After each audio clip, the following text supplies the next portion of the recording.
नमस्कार दोस्तों, निरंतर करंट अफेयर्स में आप लोगों का स्वागत है। आज हम लोग बात करेंगे डीना लुआर्टे के बारे में। ये पेरू देश की पहली महिला राष्ट्रपति हुई हैं, ये फैक्ट आपको ध्यान रखना है। इन्होंने वहाँ के राष्ट्रपति पेड्रो कैस्टिलो का स्थान लिया, जिन्हें महाभियोग चलाकर राष्ट्रपति के पद से हटा दिया गया है। डीना लुआर्टे यहाँ की उपराष्ट्रपति थीं और राष्ट्रपति पेड्रो कैस्टिलो के महाभियोग चलाकर हटाने के बाद वहाँ की संसद ने इन्हें राष्ट्रपति चुना है। ये तो हो गई पेरू से संबंधित करंट अफेयर्स की बात। आइए यहाँ से संबंधित कुछ फैक्ट्स भी देख लेते हैं।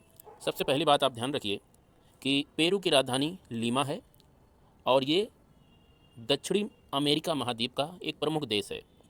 यहाँ पर एंडीज पर्वत श्रृंखलाएँ हैं, इसके पूर्व में और इसके पश्चिम में प्रशांत महासागर अवस्थित है। ये जो पूरा आप पोर्शन देख रहे हैं ये प्रशांत महासागर है और इक्वेटर इसके जस्ट नॉर्थ को छूता हुआ जाता है। ये फैक्ट भी याद रखिएगा, इक्वेटर पेरू से छूता हुआ जाता है, ये फैक्ट याद रखिएगा।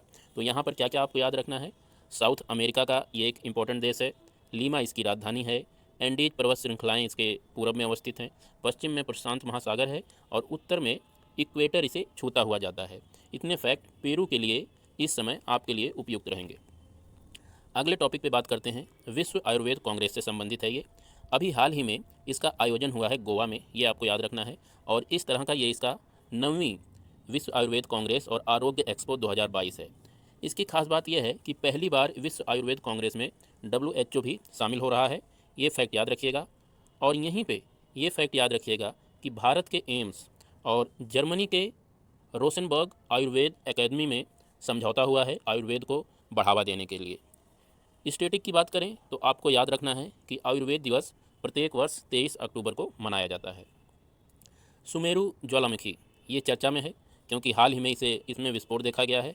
आपको इससे रिलेटेड केवल ये फैक्ट याद रखना है कि सुमेरु ज्वालामुखी है कहाँ, तो ये इंडोनेशिया के जावा द्वीप पर अवस्थित है। ये फैक्ट आपको याद रखना है।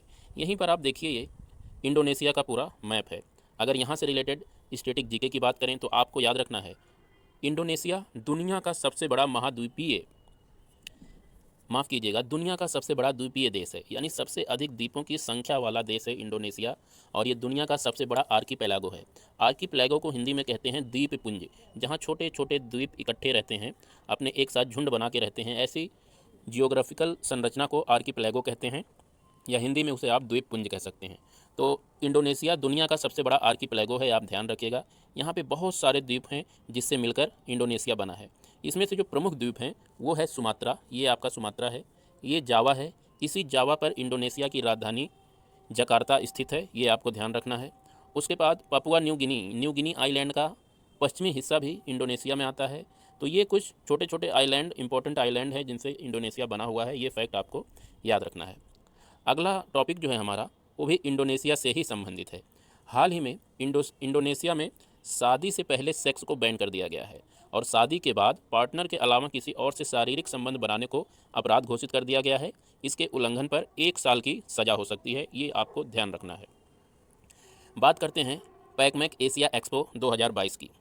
पैकमैक एशिया एक्सपो प्रसंस्करण और पैकेजिंग के लिए एक अंतर्राष्ट्रीय व्यापार और क्रेता विक्रेता सम्मेलन है जिसका आयोजन मुंबई में किया गया है और इसका आयोजन MSME मिनिस्ट्री के द्वारा किया जा रहा है, सूक्ष्म लघु एवं मध्यम उद्यम मंत्रालय के द्वारा। ये चैम्बर ऑफ कॉमर्स के साथ साझेदारी में आयोजित किया जा रहा है। KV साजी चर्चा में है, इन्हें हमें याद रखना है क्योंकि इन्हें नाबार्ड का नया अध्यक्ष बनाया गया है। नाबार्ड का अर्थ है राष्ट्रीय कृषि और ग्रामीण विकास बैंक, national bank for agriculture and rural development, NABARD. इसके नए अध्यक्ष बने हैं KV साजी, ये इनकी इमेज है, ध्यान रखिएगा। नाबार्ड की अगर बात करें तो नाबार्ड की स्थापना, ये बहुत ही इंपॉर्टेंट क्वेश्चन है, नाबार्ड की स्थापना 1982 में हुई थी। शिव रमन समिति के सिफारिश पे इसकी स्थापना की गई थी और इसका मुख्यालय मुंबई में है। और इससे संबंधित जो एक्ट है राष्ट्रीय कृषि ग्रामीण और विकास बैंक अधिनियम 1981 में पास हुआ था।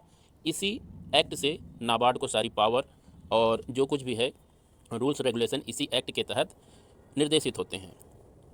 बात करते हैं अर्थशॉट पुरस्कार 2022 की। अर्थशॉट पुरस्कार 2022 आपको केवल इतना याद रखना है, पर्यावरण प्रबंधन और संरक्षण के क्षेत्र में ये दिया जाता है और इस बार भारत की एक स्टार्टअप है, उसका नाम है ख्याति, उसे प्रदान किया गया है। इसमें 10 लाख पाउंड की पुरस्कार राशि दी जाती है। पर यहाँ पे ध्यान दीजिएगा, ये इंडियन स्टार्टअप है, इसके साथ ही साथ 3 और स्टार्टअप को दिया गया है जो दूसरे देश के हैं, तो उससे हमारा कोई लेना देना नहीं है, वो नहीं पूछा जाएगा। आपको ख्याति याद रखना है। अर्थशॉट पुरस्कार 2022 इसे मिला है। अगर अगले टॉपिक पे बात करें तो आरबीआई ने मुद्रा अदला बदली समझौता किया है मालदीव के साथ, ये फैक्ट याद रखिएगा। और इसके जरिए मालदीव मौद्रिक प्राधिकरण आरबीआई से अधिकतम $200 मिलियन तक की राशि किस्तों में निकाल सकता है। बस केवल इतने फैक्ट याद रखने हैं कि मुद्रा के लिए अदला बदली समझौता मालदीव के साथ हुआ है। मालदीव की अगर बात करें तो मालदीव की राजधानी आपकी माले हो जाएगी और यहाँ के प्रेसिडेंट मौके पे इब्राहिम मोहम्मद सोली हैं। ये फैक्ट आप याद रखिएगा। इसके साथ बात करते हैं टिकटॉक की, ये भी चर्चा में है। टिकटॉक इसलिए चर्चा में है क्योंकि अमेरिका का एक प्रांत है इंडियाना, इसने इस मीडिया ऐप पर मुकदमा दायर कर दिया है। इसके साथ ही साथ यहाँ के एक दो स्टेट और हैं जैसे टेक्सास, साउथ डकोटा, इन लोगों ने सरकारी काम के लिए टिकटॉक को पूर्णतः प्रतिबंधित कर दिया है। तो ये कुछ फैक्ट आपको याद रखने हैं टिकटॉक से संबंधित। बहुत ज़्यादा इंपॉर्टेंट तो नहीं है लेकिन फिर भी याद रखना है। टिकटॉक की अगर बात करें तो टिकटॉक एक चीनी ऐप है और बाइट डांस इसकी मूल कंपनी है। इसका मुख्यालय ध्यान रखिएगा चीन में नहीं है, सिंगापुर में है। ये फैक्ट आपको याद रखने हैं। वन्य जीव संरक्षण अधिनियम काफ़ी इंपॉर्टेंट क्वेश्चन है, अक्सर पूछता है कि किस वर्ष पास हुआ था, तो आपको 1972 याद रखना है। वन्य जीव संरक्षण अधिनियम 1972 में पारित हुआ था। इसमें खास बात यह है कि इसमें अभी अभी संशोधन किया गया है 2022 में। अभी जो ये शीतकालीन संसद का सत्र चल रहा है, इसमें संसद ने एक इसमें संशोधन किया है। उस संशोधन के जरिए अब केंद्र सरकार को ये अधिकार होगा कि एक प्राधिकरण का वो गठन करे और ये प्राधिकरण किसी भी संरक्षित जीव या प्लांट पौधे किसी के आयात और निर्यात को लाइसेंस प्रदान करेगा। बिना लाइसेंस प्रदान किए उस संरक्षित जीव का या पौधे का कहीं भी आयात या निर्यात नहीं हो सकता है। तो ये रहे आज के कुछ इंपॉर्टेंट फैक्ट्स करंट अफेयर्स से रिलेटेड, और करंट अफेयर्स कल फिर मिलते हैं। तब तक के लिए नमस्कार।